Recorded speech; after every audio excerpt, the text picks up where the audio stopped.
Hello, everyone. My name is Jeremiah Garcia, and I'm the CEO of Garcia Enterprises LLC. And I am here with Megan Cummings from Cedar Cliff High School in Canfield, Pennsylvania, to discuss a little bit about restorative practices and her experience. How are we doing today, Megan? Good. How are you? Doing well. So the first question I have for you is, how has restorative practices impacted your program? It's impacted my program significantly at this point. So we have built a huge sense of community with restorative practices. We've done a lot with building those relationships and doing all sorts of things to make our kids feel like they are part of the community and they matter and that they actually want to come to school and they want to be around and they want to come for days that we are doing circles and things like that. So it has impacted our program significantly at this point. Thank you. What do you like most about restorative practices? Personally, I like the circles. Those are my favorite. I do run them with my group of kids every Tuesday at a certain time. And my kids even ask at this point, like if we're not having circle or there's a different schedule or something, they get upset. So circle is my favorite because that's the time that we actually get to talk about things that aren't curriculum related. We're talking to them. Recently, we've talked to them about fighting because there's a lot of that going on in different districts. We've talked to them about drugs. We talked to them about just what it's like outside of school. That's where we really get to the nitty gritty of what their lives are like and get to have those hard conversations with them that sometimes they haven't ever heard. And so it's kind of like the parenting time, but at the same time, like it makes them feel heard and they're allowed to express their opinions without any judgment or things like that. Thank you. How has restorative practices impacted you? Um, I think restorative practices has impacted me significantly as well. I live and breathe in the program that I work in. I'm with my kids from the time they get there till the time they leave every day. And it just makes me feel like they're actually making a difference. I've had a lot of my students also come back from previous years that we've been doing circles for, I don't know, several years now.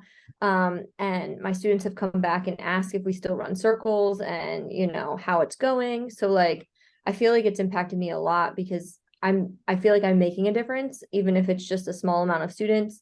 But I feel like we are building that sense of community that we need.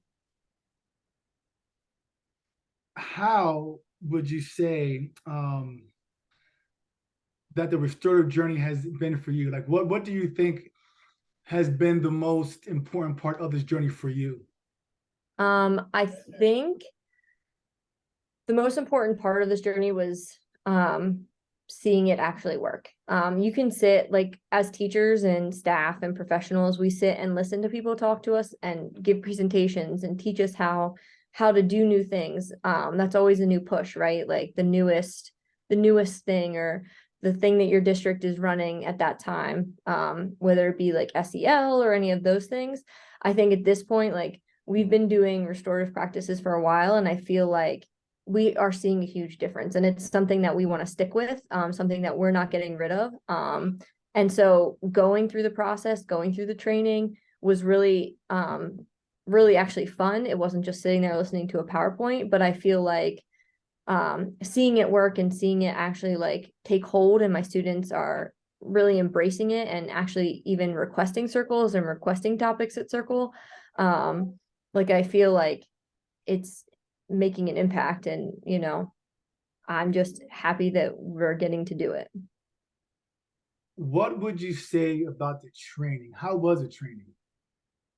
So the training was actually fabulous. I really enjoyed it because as educators, we always sit there and just listen to PowerPoints or listen to people talk to us and you're constantly checking your email, checking your phone. How often are you really engaged in what's going on? Even though it's important and it's something that you need to be involved in. With the training that we did for restorative practices, we were up, we were moving. We weren't sitting on our laptops. We were sitting in circle, like you sit in circle the whole time. you're communicating, you're learning about new people, and you're learning a lot about your coworkers that you work with on a daily basis that you normally wouldn't do. You're going through the whole process of how to create circles, how to have those restorative conversations. It's not a boring training that we're used to. So I really enjoyed it. I've done it multiple times at this point, and I would continue to do it if my district let me. So what would you say to those who are seeing this video in regards to restorative practices in the training? Um, I would say try it. Even if you're like, I don't know if that's something that I can do. I know a lot of my professional friends that I've sat with in trainings are like, I don't know if I can do this in my classroom. I don't know if this is something that applies to my curriculum or anything of that nature. That's okay. You don't have to do it as everybody else does it. I would say take at least pieces of it, check-ins, or part of the restorative conversations that you can just quickly have with your students. It's worth having the knowledge. I'm all about growing and trying different things with our students because something's gotta work, right? But my advice is just try it and see what happens. The worst that can happen is it can backfire and you can say this isn't for me, but at least you tried it, and you can say that you've been through it and you've learned something. Well, Megan, thank you so much for taking the time and talking with me. Is there anything else you want to say? Any parting words? I would say just, be open to it and see where it leads you. We're super happy with it at our program, and we're going to continue with it. And if you have any questions, let me know. Thank you, Megan. Have a great rest of your day. You